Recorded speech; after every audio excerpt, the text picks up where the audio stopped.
Hello everyone. देखिए, कई बार students कहते हैं कि लाइव क्लासेस होनी चाहिए, क्योंकि लाइव क्लासेस में क्या है कि वो अपने डाउट पूछ सकते हैं कि भाई जो डाउट है उनको समझ में नहीं आया वो पूछ सकते हैं। तो देखिए, यहाँ पर क्या है कि जो चैप्टर है वो जब हमारा कंप्लीट हो जाएगा तो मैं एक लाइव सेशन लूँगा डाउट का। तो वहाँ पर जो भी आपके डाउट है वो आप पूछ सकते हैं। इसके अलावा देखिए, मैं हर वीडियो में क्या है कि कई बार कोई ना कोई क्वेश्चन पूछता रहता हूँ, तो उससे क्या होता है कि जो मैंने आपको पढ़ाया है तो मुझे पता चल जाए कि जो मैंने आपको पढ़ाया है वो आपको समझ में आया या नहीं आया। क्योंकि देखिए, एक चीज़ तो होता है रटना रटना, मतलब जो हमने एज इट इज़ पढ़ लिया वो अगर हमसे कोई पूछेगा तो हम बता देंगे। लेकिन जो कंसेप्ट हमने समझा है उससे रिलेटेड या उस पर बेस्ड अगर कोई क्वेश्चन आता है नया डिफरेंट, तो वो हम सॉल्व करने की कंडीशन में है या नहीं। तो वो क्या है कि मैं हर वीडियो के बीच में पूछता रहता हूँ। तो अगर आप पूरा वीडियो देखते हैं और अगर आपके समझ में आ रहा है तो आप कमेंट ज़रूर करा करिए। तो उससे क्या होगा कि मुझे पता चल जाएगा कि आपको समझ में आया या नहीं आया, और वो जो क्वेश्चन मैं पूछूंगा वो मैं नेक्स्ट वीडियो में आपको सॉल्व करा दूंगा। तो एक कनेक्टिविटी हो जाएगी कि जो मैं आपको पढ़ा रहा हूँ वो आपको समझ में आ रहा है, आप रिप्लाई कर रहे हैं। तो देखिए, ये टू वे ट्रैफिक चलना चाहिए। ऐसा नहीं कि मैं पढ़ाता जाऊँ, लेकिन अगर आप कमेंट नहीं करेंगे तो मुझे आइडिया नहीं लगेगा या मैं जज नहीं कर पाऊंगा आपको समझ में आ रहा है या नहीं आ रहा है। अगर आपको अच्छे से समझ में आ रहा है तो हम थोड़ा सा लेवल और बढ़ा देंगे, लेकिन अगर मान लीजिए आपके समझ में नहीं आ रहा या आप आंसर गलत दे रहे हैं तो मैं उसको और थोड़ा बेसिक्स से लेकर चलूँगा। और देखिए, यहाँ पर हम क्वेश्चन जो है सारे कवर कर लेंगे। एक ही है कि कई बार क्या है, आरपीएससी की जो असिस्टेंट प्रोफेसर के स्टूडेंट है वो भी पूछ रहे हैं कि सर ये वीडियो हमारे लिए हेल्पफुल है या नहीं।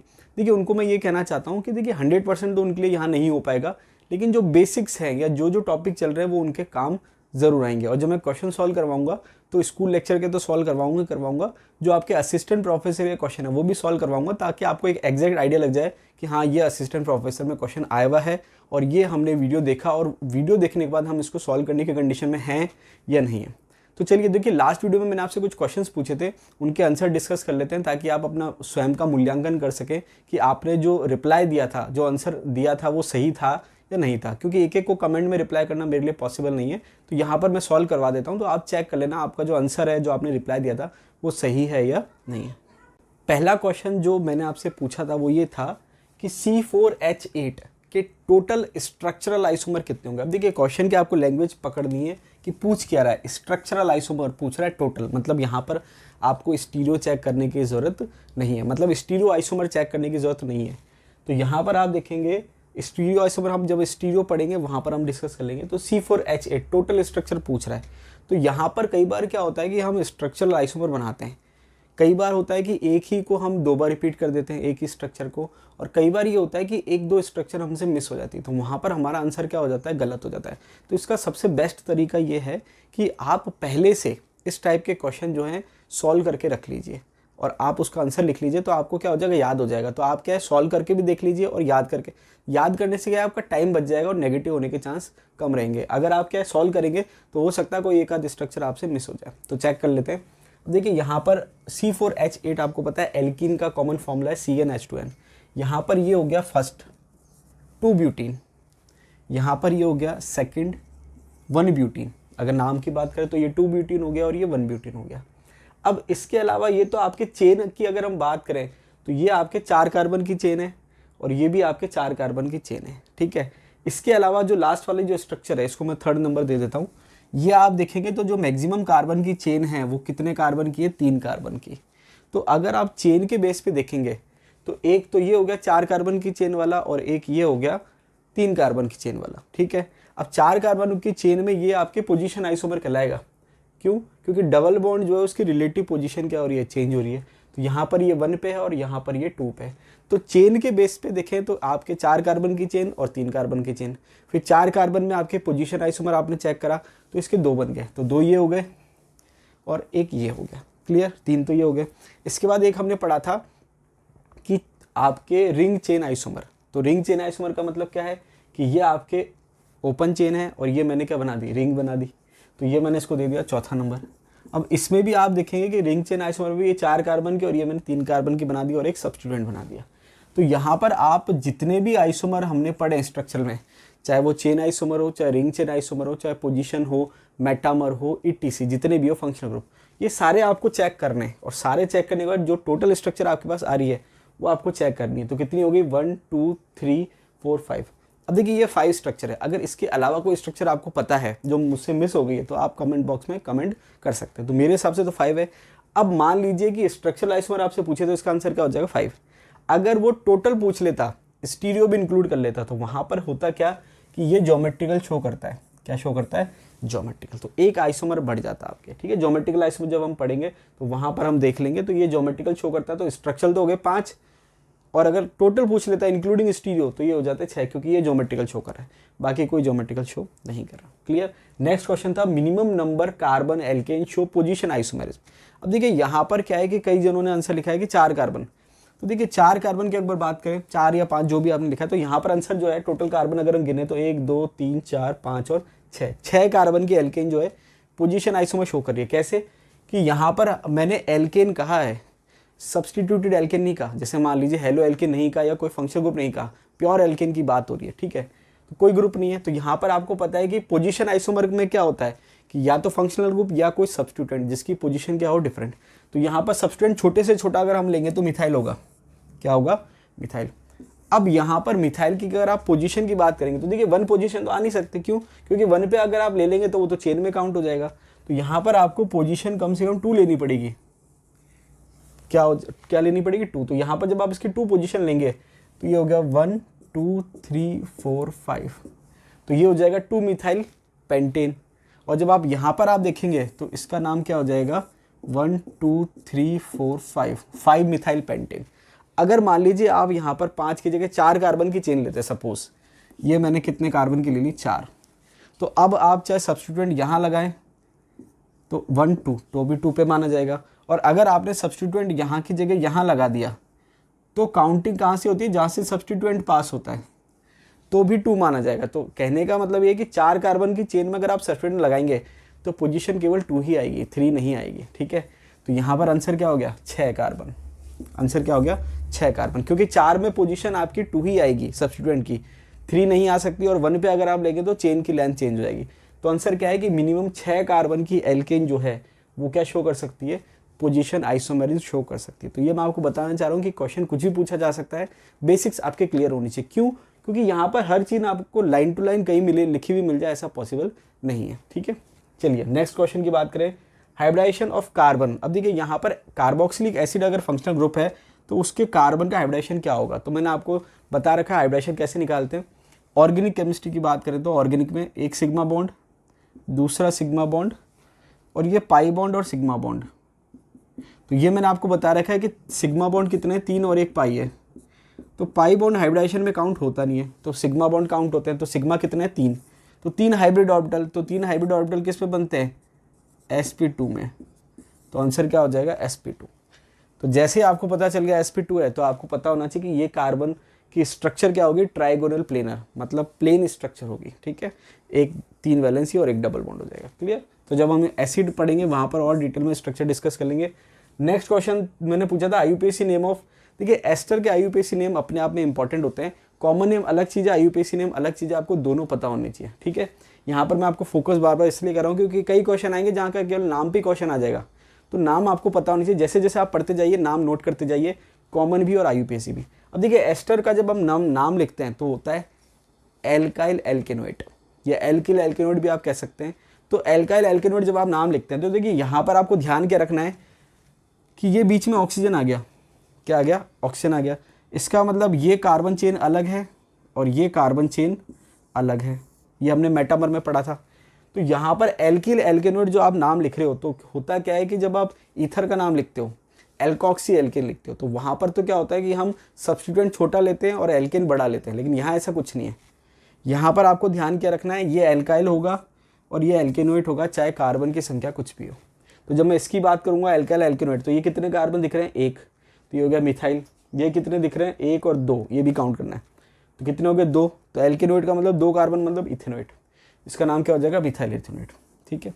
अब यहाँ पर मैंने दूसरा ले लिया, ये एस्टर ग्रुप है, ये ऑक्सीजन हो गया, ये हो गया एल्काइल और ये हो गया एल्केनोइड। तो कितने कार्बन है? 2। तो ये हो गया इथाइल।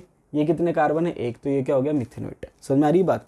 तो यहाँ पर आपको ध्यान क्या रखना है कि एल्काइल और एल्केनोइड, ये फिक्स है एल्काइल ही होगा चाहे कार्बन की संख्या कुछ भी हो, और ये एल्केनोइड ही होगा। तो ये हो गया मिथाइल इथेनोइड। अगर कॉमन नेम की बात करें तो मिथाइल एसीटेट हो जाएगा, ये हो जाएगा इथाइल मिथेनोइड। कॉमन नेम की बात करें तो इथाइल फॉर्मेट हो जाएगा, ठीक है। तो आपको पता होना चाहिए। चलिए नेक्स्ट क्वेश्चन ये था, देखिए क्वेश्चन मैंने आपसे पूछा था C4H9N2, यहाँ पर 1 डिग्री अमीन कितना होगा, 2 डिग्री अमीन कितना होगा, 3 डिग्री अमीन कितना होगा। ये क्वेश्चन पूछ रहे हैं आरपीएससी ने इस टाइप से। तो यहाँ पर क्योंकि देखिए ये इतना कॉमन नहीं है, कई बार क्या होता है हमको बनाने में दिक्कत आती है। तो ये कितना होगा, इससे पहले मैं आपको बताता हूँ C3H7N2, ये मैंने आपको क्या एग्जाम्पल सॉल्व कराया था। अब वहाँ पर मैं केवल आपको ये समझा रहा था कि 1 डिग्री का मतलब क्या है, 2 डिग्री का मतलब क्या है और 3 डिग्री का मतलब क्या है। देखिए एल्कोहल अगर बात करें या कोई दूसरा फंक्शनल ग्रुप की बात करें तो वहाँ 1 डिग्री, 2 डिग्री, 3 डिग्री निकालने का तरीका अलग होता है। 1 डिग्री वहाँ कैसे निकालते हैं कि भाई जिस कार्बन से जुड़ा हुआ उस पर कितने कार्बन जुड़े हुए हैं। अगर एक जुड़ा हुआ है तो 1 डिग्री, 2 जुड़े हुए हैं तो 3 डिग्री और 3 जुड़े हैं तो 3 डिग्री। जैसे मान लीजिए कि मैंने कहा कि ये कार्बन है और ये कोई फंक्शनल ग्रुप है एफ। जिस कार्बन से फंक्शनल ग्रुप जुड़ा हुआ है अगर उस पर एक कार्बन जुड़ा हुआ है तो ये 1 डिग्री हो जाएगा। उस पर अगर 2 कार्बन जुड़े हुए हैं तो 2 डिग्री हो जाएगा। और उस पर अगर 3 कार्बन जुड़े हुए हैं तो ये क्या हो जाएगा, 3 डिग्री। लेकिन अमीन के केस में ऐसा नहीं है। नाइट्रोजन से कितने कार्बन जुड़ रहे हैं डायरेक्टली, अगर एक जुड़ रहा है तो 1 डिग्री, 2 जुड़ रहे हैं तो 2 डिग्री और 3 जुड़ रहे हैं तो 3 डिग्री। तो ये मैंने आपको सॉल्व करवा दिया था। लेकिन यहाँ पर ये केवल मैं एग्जांपल आपको बताया था 1 डिग्री, 2 डिग्री, 3 डिग्री। अब टोटल कितनी बात है तो यहाँ पर इसको भी देख लेते हैं और जो मैंने आपको दिया था वो भी देख लेते हैं। तो यहाँ पर C3H7NH2 है। तो यहाँ पर सबसे पहले दे रखा है CH3 CH2 CH2 NH2। अब यहाँ पर NH2 है और एक ही कार्बन चेंज हो रही है तो ये 1 डिग्री हो जाएगा। दूसरा अगर देखें तो CH3 CH CH3 NH2। अब देखिए यहाँ पर NH2 बीच वाले कार्बन पे जुड़ रहा है तो ये भी आपके 1 डिग्री कहलाएगा क्योंकि नाइट्रोजन से एक ही कार्बन जुड़ रहा है। इसकी अगर बात करें तो CH3 CH2 NHCH3। अब यहाँ पर नाइट्रोजन से कितने कार्बन की चेन जुड़ रही है, एक चेन ये और एक चेन ये, तो ये क्या हो जाएगा 2 डिग्री। और अगर नाइट्रोजन से कितने कार्बन जुड़ रहे हैं यहाँ पर, एक और एक, 3 जुड़ रहे हैं यहाँ पर, तो 3 कार्बन जुड़ रहे हैं मतलब 3 डिग्री। तो देखिए यहाँ पर आपको मैंने बता दिया कि अल्कोहल या दूसरे फंक्शनल ग्रुप का 1 डिग्री, 2 डिग्री, 3 डिग्री अलग होता है और अमीन का अलग होता है। इसलिए अमीन अपने आप में इंपॉर्टेंट है, एग्जाम में पूछते हैं। तो यहाँ पर जो है अगर मैं इसकी बात करूँ तो 1 डिग्री के कितने हो गए 2, 2 डिग्री के कितने हो गए 1 और 3 डिग्री के कितने हो गए 1। तो टोटल 4 आइसोमर हो गए, ठीक है। इसके बाद अगर हम बात करें C4H9NH2। अब यहाँ पर एग्जाम में अगर वो पूछता है कि टोटल आइसोमर कितने हैं तो वहाँ पर क्या है कि आपको फिर अलग अलग नहीं देखने, सारे मिला के देखने, मतलब चेन भी आप देख सकते हैं, फंक्शनल भी देख सकते हैं, पोजीशन भी देख सकते हैं, सब चीज़ देख सकते हैं। तो ये आपके C3H7NH2 के कितने हो गए टोटल 4, 1 डिग्री के 2, 2 डिग्री के 1 और 3 डिग्री के 1। अगर इसके अलावा आपका कोई और आ रहा है तो आप कमेंट बॉक्स में कमेंट कर सकते हैं। C4H9NH2 ये मैंने आपको दिया था। अब यहाँ पर अगर हम बात करें तो 1 डिग्री का एक तो ये हो गया, 4 कार्बन जो है स्ट्रेट और NH2 जुड़ा हुआ है। इसके अलावा 4 कार्बन की चेन और NH2 ये जुड़ा हुआ है तो ये भी 1 डिग्री हो गया। इसके अलावा अगर हम देखें तो 3 कार्बन की चेन है और एक मिथाइल ग्रुप है और NH2 जुड़ा हुआ है तो ये भी 1 डिग्री हो गया। इसके अलावा आप देखेंगे 3 कार्बन की चेन और एक CH3 जुड़ा हुआ है और NH2 जुड़ा है, ये भी 1 डिग्री हो गया। इसके बाद अगर हम बात करें 2 डिग्री की तो CH3 CH2 NH CH2 CH3, ये CH3 हो जाएगा, ये क्या है 2 डिग्री। इसके अलावा देखें तो CH3 CH2 CH2 NH CH3 ये क्या हो जाएगा 2 डिग्री, क्योंकि नाइट्रोजन से यहाँ भी एक चेंज जुड़ रही है, यहाँ भी एक चेंज जुड़ रही है। लास्ट में अगर हम देखें तो CH3 CH2 N CH3 CH3 ये क्या है 3 डिग्री। तो अगर हम ओवरऑल देखें तो 1 डिग्री के कितने हो गए 1, 2, 3 और 4। उसके अलावा 2 डिग्री के कितने हो गए 1 और ये 2 और 3 डिग्री के कितने हो गए 1। तो ये आपका आंसर आ जाएगा। तो यहाँ पर आपको ध्यान क्या रखना है कि जब हम इस टाइप से कोई क्वेश्चन सॉल्व करते हैं तो वहाँ पर हम क्या देखते हैं कि जब ग्रुप जोड़ना है तो वहाँ पर कितने कार्बन की चेन से जोड़ना है और प्लस पोजीशन क्या है। तो यहाँ पर क्या है थोड़ा सा रेडिकल का पार्ट है। अभी हम इंटरमीडिएट जब पढ़ेंगे उसमें रेडिकल देखेंगे तो वहाँ पर ये चीज़ आएगी। जैसे मान लीजिए कि ये 3 कार्बन की चेन है तो 3 कार्बन की चेन जो है वो तो फिक्स है, कार्बन की चेन तो फिक्स है। तो अगर एल्केन की बात करें तो ये तो प्रोपेन हो गया। लेकिन जब हम रेडिकल की बात करेंगे तो यहाँ पर अगर वैलेंसी है तो ये 1 डिग्री रेडिकल हो गया, यहाँ पर ये वैलेंसी तो 2 डिग्री रेडिकल हो गया, मतलब डिफरेंट रेडिकल हो गए। तो ऐसे मैंने क्या करा 1, 2, 3, 4 कार्बन की चेन बनाई, एक में वैलेंसी यहाँ आ गई और एक में वैलेंसी यहाँ आ गई। उसके बाद 4 कार्बन का हम आइसोमर बनाएंगे तो एक तो होता है एन ब्यूटेन और एक होता है आइसोब्यूटेन। तो यहाँ पर ये एन ब्यूटेन का पार्ट हो गया और उसमें रेडिकल 2 अलग अलग तरीके हो गए और ये आइसोब्यूटेन का पार्ट हो गया जिसमें रेडिकल अलग अलग तरीके के हो गए, ठीक है। आइसोब्यूटेन में यहाँ पर एक रेडिकल यहाँ हो गया और एक रेडिकल यहाँ हो गया। अब ये कौन कौन से रेडिकल है, इनके नाम क्या है, ये जब हम रेडिकल पढ़ेंगे वहाँ पर हम देख लेंगे, ठीक है। तो यहाँ पर ये आपका आंसर क्लियर हो गया।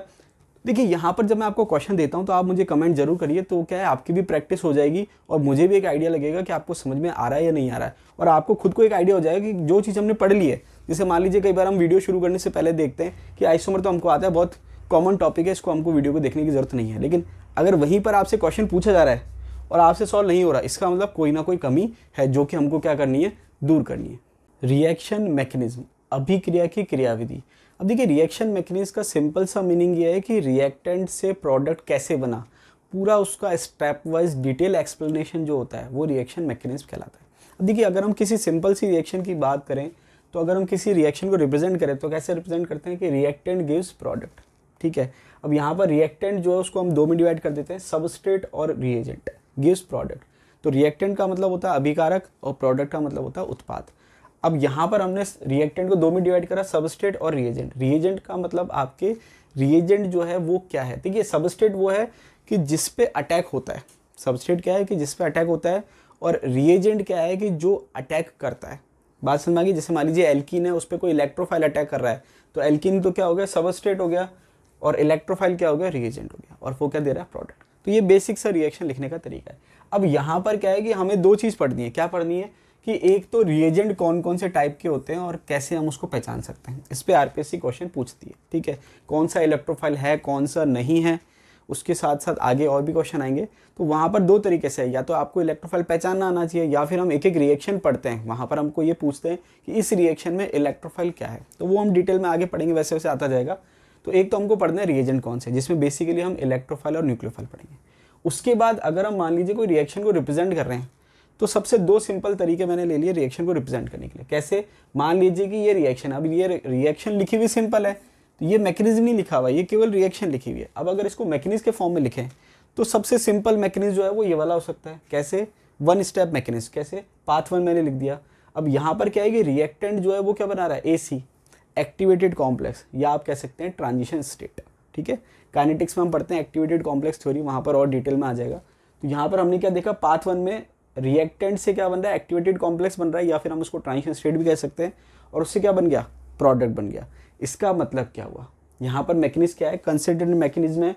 और दूसरा एग्जाम्पल क्या है, SN2, इसका एग्जाम्पल क्या है, SN2। अब कंसर्टेड मैकेनिज्म होता क्या है, एक्चुअल में कंसर्टेड मैकेनिज्म जो टर्म आती है वो आपकी आती है, कंसर्टेड मैकेनिज्म जो टर्म आती है वो आपकी आती है पेरिसाइक्लिक में। कंसर्टेड मैकेनिज्म का मतलब केवल सिंपल सा है, जिसमें bond breaking and bond formation simultaneously होता है, मतलब एक साथ बॉन्ड बन भी रहे हैं और बॉन्ड टूट भी रहे हैं, और इस वजह से यहाँ पर कोई इंटरमीडिएट फॉर्म नहीं होता। अब देखिए कहने को बिल्कुल सिंपल सा स्टेटमेंट है, लेकिन इस स्टेटमेंट पे क्वेश्चन आ सकता है।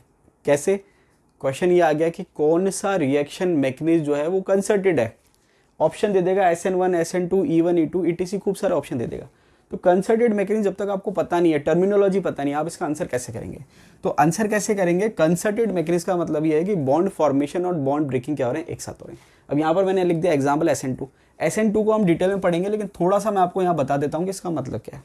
अब देखिए एल्किल हैलाइड की हम रिएक्शन करा रहे हैं, ये मैंने कहा एल्किल हैलाइड है, और इसकी रिएक्शन मैं करा रहा हूँ न्यूक्लियोफाइल से। किससे करा रहा हूँ, न्यूक्लियोफाइल से। तो ये आप कह सकते हैं कि ये सबस्ट्रेट हो गया और ये रिएजेंट हो गया।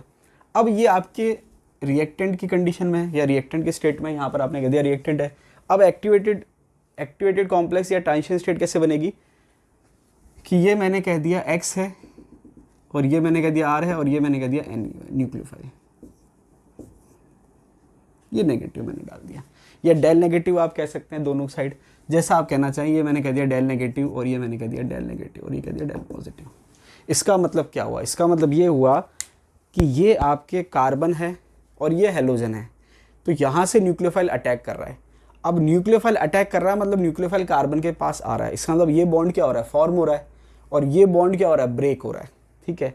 दोनों चीज़ एक साथ हो रही है, मतलब बॉन्ड बनना और बॉन्ड टूटना एक साथ हो रहा है। ऐसा नहीं है कि पहले पूरा बॉन्ड बन गया उसके बाद बॉन्ड टूटा, या ऐसा नहीं हो रहा कि पहले बॉन्ड टूट गया उसके बाद बॉन्ड बना। दोनों चीज़ एक साथ हो रही है, बॉन्ड बन भी रहा है और बॉन्ड टूट भी रहा है। इस वजह से इस टाइप के मैकेनिज्म में इंटरमीडिएट नहीं बनते। तो देखिए बहुत सिंपल सा एक कंसेप्ट है, टर्म है, लेकिन इंपॉर्टेंट है। एग्जाम में जब टर्म आती है या बेसिक्स से क्वेश्चन पूछे जाते हैं तो वहाँ हमसे सॉल्व नहीं होते। तो कंसर्टेड मैकेनिज्म का मतलब क्या है, एक ही स्टेप में बॉन्ड बन भी रहा है और टूट भी रहा है। क्योंकि एक ही स्टेप में बॉन्ड बन भी रहा है और टूट भी रहा है, तो वहाँ पर कोई इंटरमीडिएट नहीं बनेगा, वहाँ पर क्या बनेगी, ट्रांजिशन स्टेट। तो ये ट्रांजिशन स्टेट बन गई, और फाइनली क्या होगा, ये बॉन्ड पूरा बन जाएगा और ये बॉन्ड पूरा ब्रेक हो जाएगा। तो फाइनली बन जाएगा RNU plus X minus. Clear? तो यहाँ पर आपके एक स्टेप, मतलब जब रिएक्शन क्या है, पाथ वन क्या है, एक ही स्टेप में रिएक्शन कंप्लीट होगी। कितनी स्टेप में रिएक्शन कंप्लीट होगी, एक स्टेप में। मतलब यहाँ पर टोटल स्टेप कितनी है, एक, मतलब एक स्टेप में रिएक्शन कंप्लीट हो गई। पाथ 1 कितने स्टेप में हो गया, एक स्टेप में। ये SN2 का एग्जाम्पल है। किसका एग्जाम्पल है, SN2 का। अब SN1 SN2 डिटेल में हम पढ़ेंगे मैकेनिज्म में। दूसरा पाथ हम लेते हैं, ठीक है। दूसरे पाथ में मैंने क्या करा, रिएक्टेंट से पहले बनी ट्रांजिशन स्टेट 1, उसके बाद बना इंटरमीडिएट, उसके बाद वापस ट्रांजिशन स्टेट 2, उसके बाद बना प्रोडक्ट। इसका एग्जाम्पल है SN2। अब इसको कैसे समझे, मैंने क्या कहा कि ये R है और ये X है। पहले स्टेप में क्या हो रहा है, ये बॉन्ड ब्रेक हो रहा है। मैंने क्या कहा, पहले स्टेप में क्या हो रहा है, बॉन्ड ब्रेक हो रहा है। ये इलेक्ट्रॉन कहाँ पर गए, X पे। तो यहाँ पर क्या हुआ कि ये कार्बन है और ये X है। तो X जो है वो क्या हो गया, इलेक्ट्रॉन लेके निकल गया। पहले स्टेप में दूसरा न्यूक्लियोफाइल अभी आया नहीं है, वो दूरी है। यहाँ पर क्या हो रहा है, केवल कार्बन और हेलोजन का बॉन्ड ब्रेक हो रहा है।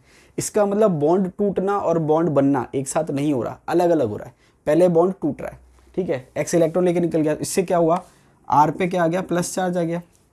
यहाँ पर बॉन्ड में एक एक इलेक्ट्रॉन थे, इलेक्ट्रॉन लेके निकल गया, X पे क्या आ गया, माइनस चार्ज आ गया। ये हो गया एक स्टेप, ठीक है। तो जब एक स्टेप, इसको मैं लिख देता हूँ स्टेप 1, यहाँ लिख देता हूँ, क्या लिख देता हूँ, स्टेप 1। दूसरे स्टेप में क्या हो रहा है कि जो R प्लस है इस पर न्यूक्लियोफाइल अटैक कर रहा है और क्या जुड़ रहा है, न्यूक्लियोफाइल। तो देखा जाए तो दोनों रिएक्शन में हो क्या रहा है, RX की रिएक्शन न्यूक्लियोफाइल से हो रही है और RNU बन रहा है। तो ओवरऑल रिएक्शन तो सेम ही है, RX plus NU gives RX give RNU और X माइनस। तो ये ओवरऑल रिएक्शन जब आप इसकी लिखोगे तो ओवरऑल रिएक्शन तो ये हो जाएगी, RX plus NU gives RNU plus X minus. तो दोनों रिएक्शन ओवरऑल देखने में एक है, लेकिन मैकेनिज्म अलग है।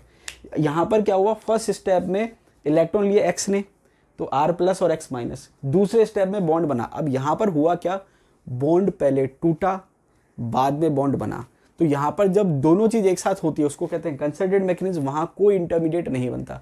लेकिन जब दोनों स्टेट अलग अलग हो रही है, दोनों स्टेप क्या हो रही है, अलग अलग हो रही है, चाहे वो पहले जुड़ने का हो या चाहे पहले बॉन्ड टूटने का हो, वहाँ पर इंटरमीडिएट बनता है। क्यों, क्योंकि वहाँ पर स्टेप जो है वो एक से ज़्यादा हो जाते हैं। एक साथ जुड़ना और एक साथ निकलना एक स्टेप, एक पहले निकल रहा है, दूसरा बाद में जुड़ रहा है, तो कितने हो गए, एक से ज़्यादा स्टेप हो गए। क्लियर। अब जब एक से ज़्यादा स्टेप होते हैं तो बनते हैं इंटरमीडिएट। तो यहाँ पर ये हमको क्लियर हो गया कि इंटरमीडिएट बनते हैं जिसको हम मध्यवर्ती कहते हैं।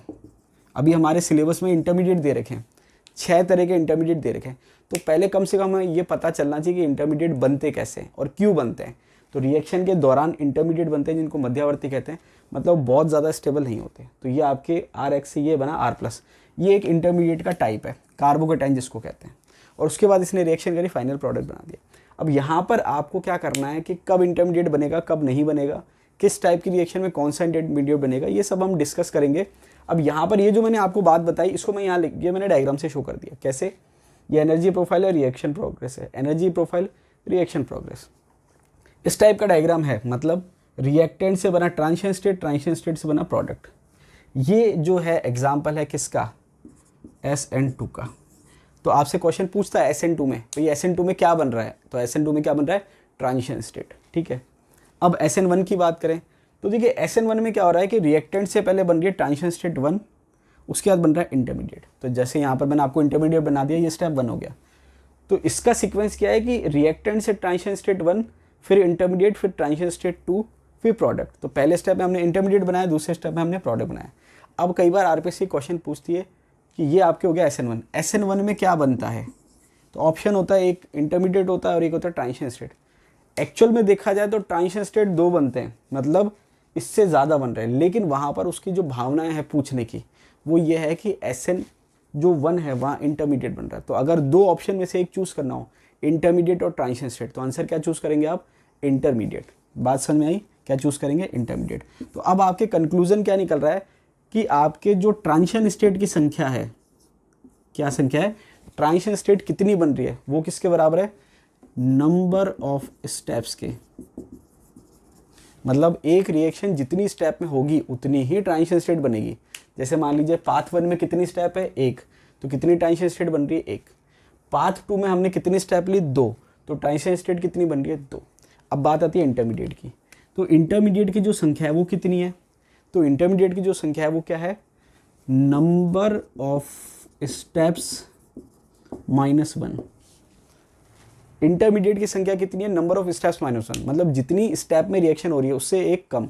तो अगर आप देखेंगे कि पाथ 1 जो है उसमें कितनी स्टेप है, 1, तो 1 - 1 0, मतलब यहाँ कोई इंटरमीडिएट नहीं बनता। पाथ 2 में कितनी स्टेप है, 2, तो 2 स्टेप है, तो 2 में से 1 गया, कितने बचे? 1, मतलब कितने इंटरमीडिएट बनेंगे? 1। तो ये बेसिक सी चीज़ें हैं, ये आपको पता होनी चाहिए। तो इससे कंक्लूजन क्या आया कि जब हम मैकेनिज्म पढ़ते हैं तो अगर 1 से ज़्यादा स्टेप होती है तो वहाँ इंटरमीडिएट बनता है। इंटरमीडिएट आपके सिलेबस में दे रखा है, एक एक करके अभी हम पढ़ेंगे। इसके अलावा हमने क्या देखा स्टार्टिंग में, जब हम रिएक्शन करा रहे हैं तो सबस्ट्रेट पे कौन अटैक कर रहा है? रिएजेंट। और क्या बन रहा है? प्रोडक्ट। तो रिएजेंट कौन कौन से होते हैं, उनको कैसे हम पहचानते हैं, ये भी हम पढ़ेंगे, क्योंकि आरपीएससी जो है इस पे क्वेश्चन पूछती है। रिएजेंट 2 तरह के होते हैं, इलेक्ट्रोफाइल एंड न्यूक्लियोफाइल, और ये अपने आप में बहुत इंपॉर्टेंट हैं, क्योंकि जब हम मैकेनिज्म पढ़ेंगे तो वहाँ पर ये बहुत इंपॉर्टेंट रोल प्ले करते हैं। जैसे मान लीजिए अगर हम बात करें सब्स्टिट्यूशन की, तो इलेक्ट्रोफिलिक सब्स्टिट्यूशन रिएक्शन और न्यूक्लियोफिलिक सब्स्टिट्यूशन रिएक्शन, या एडिशन की बात करें तो इलेक्ट्रोफिलिक एडिशन और न्यूक्लियोफिलिक एडिशन। अब देखिए बिल्कुल बेसिक सी चीज़ें हैं, अगर आप थोड़ा सा कंसेप्ट लगाएंगे तो आपको सारे क्वेश्चन सॉल्व कर सकते हैं। जैसे मान लीजिए क्वेश्चन की बात करें तो एक क्वेश्चन आरपीएससी ने पूछा था कि ये कार्बोनिल ग्रुप है, ठीक है। अब कार्बोनिल ग्रुप जो है इसकी नेचर क्या है? तो सबसे सिंपल सी बात है, अगर आपको ये बेसिक्स क्लियर होता कि इलेक्ट्रोफाइल क्या होता है, न्यूक्लियोफाइल क्या होता है और ये कहाँ अटैक करते हैं, तो आप आसानी से अपना आंसर निकाल सकते थे। जैसे मान लीजिए मैं आपको अभी समझाता हूँ, आपको क्लियर हो जाएगा। इलेक्ट्रोफाइल की अगर हम बात करें, इलेक्ट्रॉन इस तरीके से कहते हैं, देखिए ई लिखा हुआ है, उस पर प्लस लिखा हुआ है। न्यूक्लियोफाइल पे मैंने NU लिखा हुआ है और माइनस लिखा हुआ है। अब यहाँ पर इसका मतलब ये नहीं है कि इलेक्ट्रोफाइल है तो उसमें हमेशा प्लस चार्ज ही रहेगा और न्यूक्लियोफाइल है तो उसमें हमेशा माइनस चार्ज ही रहेगा। इसका मतलब वो उसकी नेचर को बता रहा है, ठीक है। पॉजिटिव का मतलब इलेक्ट्रॉन डेफिशिएंट को बता रहा है, नेगेटिव का मतलब इलेक्ट्रॉन एक्सेस को बता रहा है, ठीक है, इलेक्ट्रॉन रिच को बता रहा है। अब इलेक्ट्रोफाइल की बात करें तो इलेक्ट्रोफाइल क्या होते हैं, उनके कैरेक्टरिस्टिक क्या क्या हैं? Electron loving species. देखिए इलेक्ट्रोफाइल क्या है? Electron loving species. फाइल का मतलब होता है लविंग, तो इलेक्ट्रोफाइल का मतलब इलेक्ट्रॉन लविंग स्पीसीज। अब देखिए यहाँ पर लविंग का मतलब एक तरह से अट्रैक्ट करना है, तो इलेक्ट्रॉन को कौन अट्रैक्ट करता है? जिसके पास इलेक्ट्रॉन की क्या होती है? कमी होती है, क्योंकि आपको पता है प्लस को माइनस अट्रैक्ट करता है और माइनस को प्लस अट्रैक्ट करता है। तो इलेक्ट्रोफाइल क्या है? Electron loving species. दूसरा क्या है? इलेक्ट्रॉन डेफिशिएंट स्पीसीज, क्योंकि मैंने कहा प्लस चार्ज का मतलब क्या है कि एक्चुअल में प्लस चार्ज हो भी सकता है, नहीं भी हो सकता, लेकिन प्लस चार्ज का एक्चुअल मतलब क्या है? Electron deficient species. क्या मतलब है? इलेक्ट्रॉन डेफिशिएंट स्पीसीज, मतलब यहाँ पर स्पीसीज पे क्या है? इलेक्ट्रॉन की कमी है। आगे दे रखा है एक्सेप्ट इलेक्ट्रॉन पेयर। अब क्योंकि इलेक्ट्रॉन की कमी है तो वो इलेक्ट्रॉन पेयर जो है, इलेक्ट्रॉन युग्म जो है, उसको क्या करेगा? एक्सेप्ट करेगा। अब ये जो पॉइंट है एक्सेप्ट इलेक्ट्रॉन पेयर, ये सेम अगर हम आपसे कोई पूछे कि लुईस एसिड क्या होता है, लुईस बेस क्या होता है, तो आप कहेंगे जो इलेक्ट्रॉन पेयर को एक्सेप्ट करता है वो लुईस एसिड होता है। यही पॉइंट लुईस एसिड का है और यही पॉइंट इलेक्ट्रोफाइल का है। तो हम क्या कह सकते हैं कि इलेक्ट्रोफाइल एक्चुअल में क्या होते हैं? लुईस एसिड होते हैं। तो कई बार आपसे क्वेश्चन आ जाता है कि इनमें से कौन सा लुईस एसिड है और कौन सा लुईस एसिड नहीं है। अब आप सोचेंगे कि ये तो इनऑर्गेनिक का पार्ट है, क्योंकि एसिड बेस थ्योरी तो वहाँ आती है, लेकिन यहाँ पर वो लुईस एसिड और लुईस बेस एक्चुअल में इलेक्ट्रोफाइल और न्यूक्लियोफाइल के सेंस में पूछना चाह रहा है। बात समझ में आ गई? तो यहाँ पर छोटी छोटी चीज़ें आपके कंसेप्ट क्लियर होंगे तो आप सारे क्वेश्चन सॉल्व कर सकते हैं। तो लुईस एसिड है कौन? इलेक्ट्रोफाइल। अगर मान लीजिए वो पूछता है कि निम्न में से कौन सा इलेक्ट्रोफाइल है, ऐसे भी पूछ सकता है, और वो ऐसे भी पूछ सकता है निम्न में से कौन सा लुईस एसिड है। बात एक ही है, क्लियर? इसके बाद है attack eight electronically rich side. तो मैंने आपको बताया कि जो पॉजिटिव होता है वो नेगेटिव पर अटैक करेगा और जो नेगेटिव है वो किस पर अटैक करेगा? पॉजिटिव। तो जो खुद इलेक्ट्रॉन डेफिशिएंट है वो कहाँ अटैक करेगा? Attack eight electronically rich side. Clear है? इसके बाद अगर हम बात करें न्यूक्लियोफाइल की, nucleus positive charge loving species. तो यहाँ पर ये क्या है? इलेक्ट्रॉन लविंग स्पीसीज है, तो यहाँ पर ये क्या हो गया? Nucleus loving species. तो ये खुद जो है पॉजिटिव है और ये नेगेटिव, इलेक्ट्रॉन लविंग का मतलब नेगेटिव चार्ज लविंग स्पीसीज। बात समझ आ रही है कि ये इलेक्ट्रोफाइल मतलब पॉजिटिव है, कहाँ अटैक करेगा? नेगेटिव पे, और ये नेगेटिव है तो कहाँ अटैक करेगा? Positive pay. तो ये है न्यूक्लियस लविंग स्पीसीज, मतलब पॉजिटिव चार्ज लविंग स्पीसीज। इसके आगे दे रखा है इलेक्ट्रॉन रिच स्पीसीज, क्योंकि नेगेटिव चार्ज किसको बता रहा है कि यहाँ पर इलेक्ट्रॉन की डेंसिटी ज़्यादा है। ज़रूरी नहीं है कि नेगेटिव चार्ज हो, लेकिन इलेक्ट्रॉन रिच स्पीसीज मतलब इलेक्ट्रॉन की डेंसिटी ज़्यादा है, इलेक्ट्रॉन की कोई कमी नहीं है। आगे दे रखा है डोनेट इलेक्ट्रॉन पेयर। अब देखिए लुईस एसिड कौन होते हैं? जो इलेक्ट्रॉन पेयर एक्सेप्ट करते हैं, और लुईस बेस कौन होते हैं? जो इलेक्ट्रॉन पेयर डोनेट करते हैं। तो यहाँ पर न्यूक्लियोफाइल को हम क्या कह सकते हैं? लुईस बेस कह सकते हैं। आगे दे रखा है attack eight electronically deficient site. Nucleophile मतलब जो खुद इलेक्ट्रॉनिकली रिच है, कहाँ अटैक करेंगे? Attack eight electronically deficient site, जहाँ पर इलेक्ट्रॉन की क्या होगी? कमी होगी। अब देखिए बिल्कुल बेसिक सी चीज़ है। अब इसको आप ऐसे समझ लीजिए कि इलेक्ट्रोफाइल अगर अटैक कर रहा है, किसी भी रिएक्शन की बात करें, अगर इलेक्ट्रोफाइल अटैक कर रहा है तो वो कहाँ अटैक करेगा, इलेक्ट्रॉन रिच साइड पे, और न्यूक्लियोफाइल अटैक कर रहा तो कहाँ करेगा, इलेक्ट्रॉनिकली डेफिशिएंट साइड पे। अब जब हम मैकेनिज्म की बात करते हैं तो देखिए एक मैकेनिज्म होता है इलेक्ट्रोफिलिक एडिशन रिएक्शन, ठीक है, और एक मैकेनिज्म होता है न्यूक्लियोफिलिक एडिशन रिएक्शन। ये अभी हम आगे पढ़ेंगे सारे मैकेनिज्म। तो इलेक्ट्रोफिलिक एडिशन कौन शो करता है, एल्कीन, कौन शो करता है, एल्कीन, और न्यूक्लियोफिलिक एडिशन कौन शो करता है, कार्बोनिल कंपाउंड। अब देखिए बिल्कुल बेसिक सी चीज़ें हैं, जब क्वेश्चन आता है तो हमको अगर कंसेप्ट क्लियर तो हमारे लिए कोई बड़ी बात नहीं है। अब यहाँ पर कार्बोनिल कंपाउंड शो करता है न्यूक्लियोफिलिक एडिशन रिएक्शन, ये हम पढ़ेंगे मैकेनिज्म जब आएगा। तो न्यूक्लियोफिलिक एडिशन रिएक्शन का मतलब इस पर कौन अटैक कर रहा है, न्यूक्लियोफाइल अटैक कर रहा है। तो न्यूक्लियोफाइल अटैक कर रहा है, अब न्यूक्लियोफाइल कोई सा भी हो सकता है, रिएक्शन पे डिपेंड करेगा। न्यूक्लियोफाइल किस पे अटैक कर रहा है, कार्बन पे। क्यों, क्योंकि इलेक्ट्रॉन जो है ऑक्सीजन, इलेक्ट्रॉन जो है वो किसने ले लिया, ऑक्सीजन पे ले लिए, तो ऑक्सीजन पे क्या आ जाएगा, नेगेटिव चार्ज आ जाएगा, इस पे क्या आ जाएगा, पॉजिटिव चार्ज आ जाएगा। तो ये न्यूक्लियोफाइल अटैक कर रहा है कार्बन पे, क्लियर है। अब कार्बन और ऑक्सीजन की इलेक्ट्रॉन डेंसिटी तो, इलेक्ट्रोनेगेटिविटी तो सेम है नहीं। ऑक्सीजन ने क्या करिए, इलेक्ट्रॉन ले लिया और कार्बन ने इलेक्ट्रॉन दे दिए, ऑक्सीजन पे नेगेटिव चार्ज आ गया और कार्बन पे क्या आ गया, पॉजिटिव चार्ज आ गया। तो न्यूक्लियोफाइल अटैक कर रहा है कार्बन पे। अब आप खुद सोचिए कि कार्बन पे इलेक्ट्रॉन ज़्यादा है या कम है, कम है, पॉजिटिव चार्ज आ रहा है, और इस पर क्या है, नेगेटिव चार्ज आ रहा है।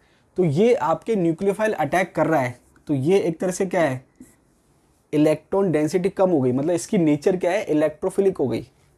क्यों, पॉजिटिव चार्ज आ गया, और इसकी नेचर क्या हो गई, न्यूक्लियोफिलिक हो गई। अब ये बेसिक सा क्वेश्चन आया था एग्जाम में, ठीक है, आरपीएससी के अगर आप क्वेश्चन पेपर देखेंगे तो वहाँ पर आपको क्लियर हो जाएगा। तो ये तो ये इलेक्ट्रोफिलिक साइड होगी और ये न्यूक्लियोफिलिक साइड होगी। क्यों, क्योंकि इलेक्ट्रोफिलिक साइड पे ही न्यूक्लियोफाइल अटैक करेगा, तो प्लस पे माइनस अटैक करेगा, माइनस पे प्लस अटैक करेगा। तो ये बेसिक सी चीज़ होगी। अब जैसे मान लीजिए एल्कीन की बात करें, तो एल्कीन पे जो अटैक कर रहा है वो कौन अटैक कर रहा है, इलेक्ट्रोफाइल अटैक कर रहा है। ये इसने अटैक करा, ये इलेक्ट्रॉन यहाँ, तो यहाँ पर कार्बन जो है वो क्या है, न्यूक्लियोफिलिक साइड है, जिस पे ये अटैक कर रहा है, जिस पे अटैक कर रहा है वो क्या है, न्यूक्लियोफिलिक साइड। तो बेसिक से हम समझ सकते हैं कि इलेक्ट्रोफाइल न्यूक्लियोफाइल पर अटैक करता है और न्यूक्लियोफाइल इलेक्ट्रोफाइल पर अटैक करता है।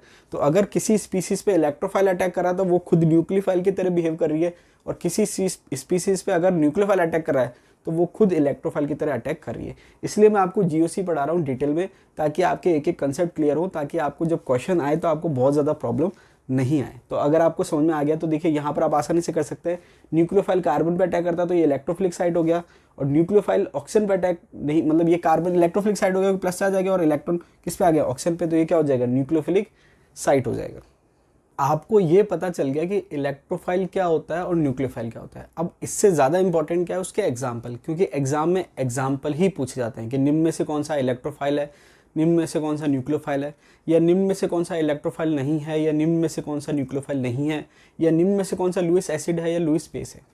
तो ये क्वेश्चन आप कैसे सॉल्व करेंगे, जब आप ये पढ़ लेंगे तो आपके सारे क्वेश्चन आसानी से क्लियर हो जाएंगे। अब देखिए क्लासिफिकेशन ऑफ इलेक्ट्रोफाइल, इलेक्ट्रोफाइल को हम कैसे क्लासीफाई करें और कैसे याद करें। तो यहाँ पर अगर आप देखेंगे तो सबसे पहले अगर हम देखें तो दो हमने ब्रॉड कैटेगरी में उसको क्लासीफाई कर दिया है।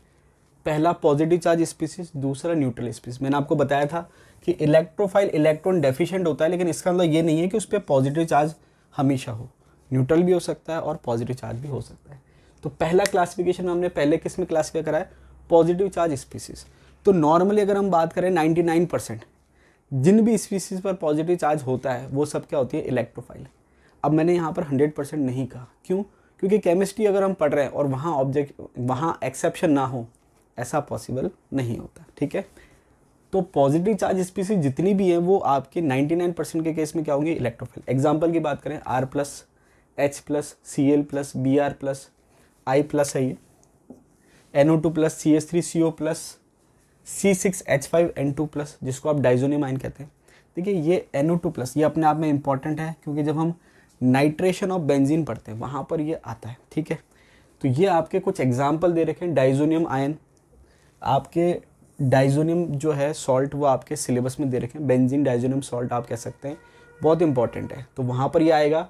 तो ये आपके कुछ कैटायन दे रखे हैं। तो देखिए R+, H+, Cl+, Br+, I+, NO2+, CH3CO+, और C6H5N2+। तो ये आपके कुछ कैटायन है, ये सब किसकी तरह बिहेव करेंगे, इलेक्ट्रोफाइल की तरह, ठीक है। इसके बाद अगर हम आगे करें तो जैसे मैंने अभी आपसे कहा था सब पे प्लस हो वो सब इलेक्ट्रोफाइल हो, ऐसा जरूरी नहीं है। जैसे एग्जांपल दे रखा है NH4+, NR4+ और H3O+। अब इन पे प्लस चार्ज तो है लेकिन ये इलेक्ट्रोफाइल नहीं है। क्यों? Are not electrophile. कारण क्या है? इनका ऑक्टेट पूरा है। कारण क्या है? इनका ऑक्टेट पूरा है। अब इलेक्ट्रोफाइल हमने क्या कहा था कि इलेक्ट्रॉन डेफिशिएंट स्पीसीज होनी चाहिए, इलेक्ट्रॉन लविंग स्पीसीज होनी चाहिए, और कहाँ अटैक करनी चाहिए?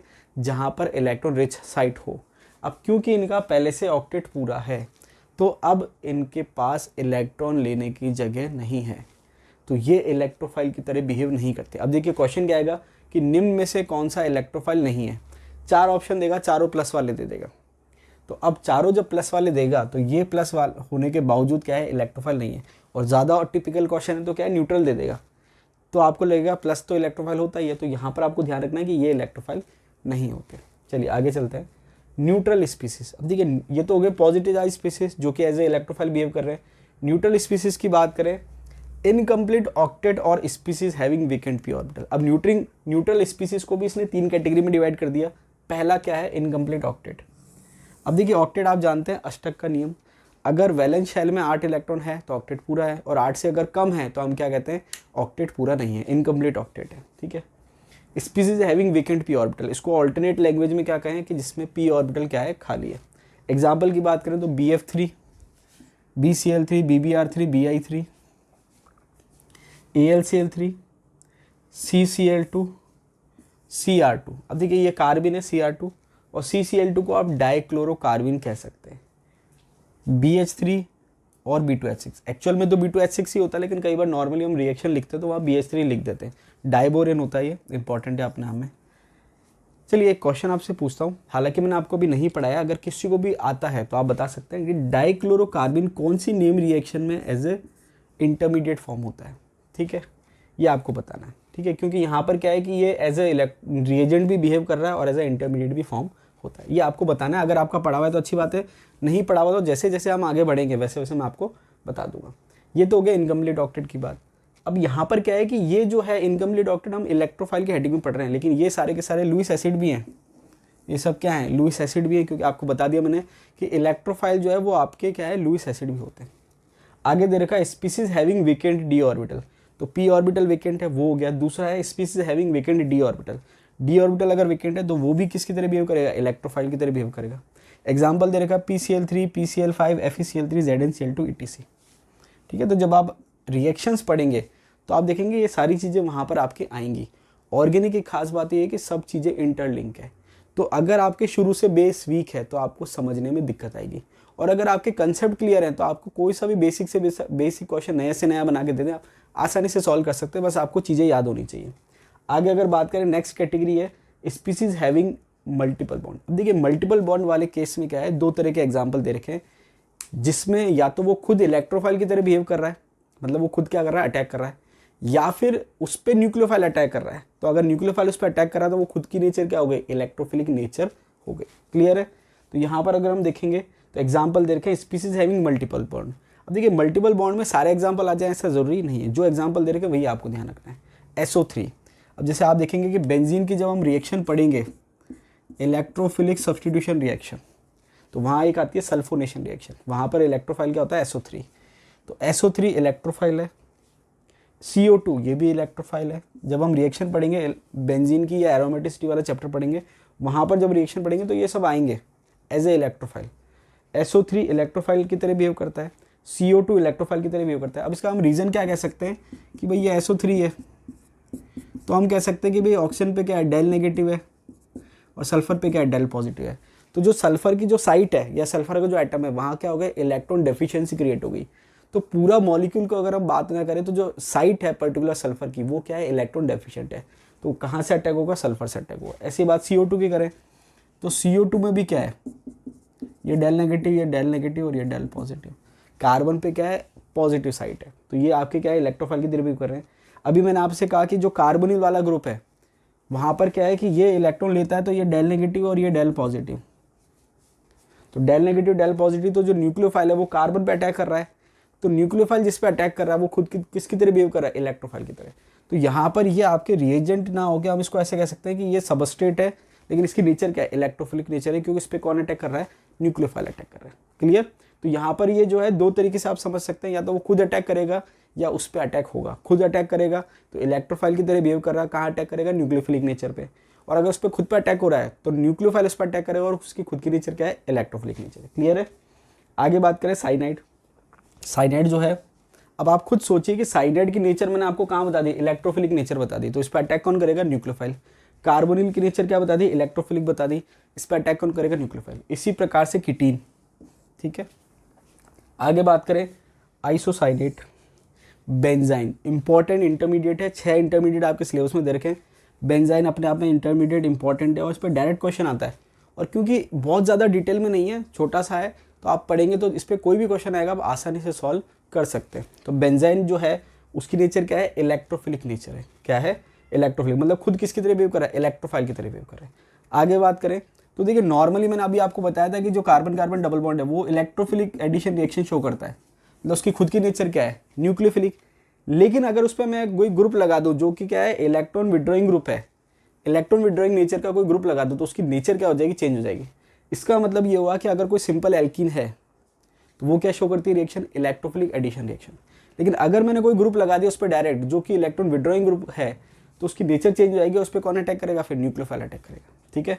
तो अभी ये न्यूक्लियोफिलिक नेचर का है और उस पर इलेक्ट्रोफाइल अटैक कर रहा है, लेकिन जैसे विड्रॉइंग ग्रुप लगा दिया इलेक्ट्रोफिलिक नेचर होगी, कौन अटैक करेगा, न्यूक्लियोफाइल। ये आप पढ़ोगे माइकल एडिशन रिएक्शन में, नेम रिएक्शन आपकी दे रखी है, वहाँ पर माइकल एडिशन रिएक्शन है, वहाँ पर ये चीज़ आती है। ठीक है। माइकल एडिशन रिएक्शन में हम पढ़ेंगे। तो अगर एल्कीन पे विड्रॉइंग ग्रुप लगा दिया तो उसकी नेचर क्या हो गई, चेंज। पहले इलेक्ट्रोफाइल अटैक कर रहा था, उस खुद की नेचर न्यूक्लियोफिलिक थी, अब आपके न्यूक्लियोफाइल अटैक करेगा, खुद की नेचर क्या हो गई, इलेक्ट्रोफिलिक। अब इलेक्ट्रॉन विड्रॉइंग क्या है, इलेक्ट्रॉन खींचने वाले कौन कौन से हो सकते हैं, CHO हो सकता है, COR हो सकता है, COR हो सकता है, CONH2 हो सकता है, ETC, काफ़ी सारे ग्रुप्स होते हैं। इसके बाद यहाँ पर order of Lewis acid strength, तो हमने ये तो देख रहा है कि ये सारे के सारे क्या है, इलेक्ट्रोफाइल और लुईस एसिड है। लेकिन अगर हम लुईस एसिड की स्ट्रेंथ को कंपेयर करें, हालांकि बहुत ज़्यादा ज़रूरी नहीं है, लेकिन कई बार क्या होता है एग्जाम में क्वेश्चन आ जाता है। अब देखिए आप देखेंगे ये क्वेश्चन एग्जाम में आ रखा है। ठीक है। ये आपको मैं डिटेल इसका एक्सप्लेनेशन केमिकल बॉन्डिंग वाले पार्ट में पढ़ाऊंगा, ऐसा क्यों है। ठीक है। Order of Lewis acid strength, तो देखिए यहाँ पर अगर हम बात करें BF3, BCl3, BBr3 और BI3 की, तो BI3 की स्ट्रेंथ जो है लुईस एसिड की ज़्यादा है, फिर BBr3, फिर BCl3 और BF3। अब देखिए यहाँ पर अगर आप देखेंगे तो मैंने लास्ट वैकेंसी में भी आपको स्कूल लेक्चर का बैच पढ़ाया था, यूट्यूब पे वीडियो अवेलेबल है, वहाँ पर आप केमिकल बॉन्डिंग वाले पार्ट में देखेंगे तो ये मैंने आपको बता रखा है, समझा रखा है और एग्जाम में एज इट इज़ क्वेश्चन आया है। तो अगर आप केवल वीडियो भी ढंग से देख लेंगे तो आपके काफ़ी सारे क्वेश्चन आसानी से डायरेक्टली सॉल्व हो जाएंगे।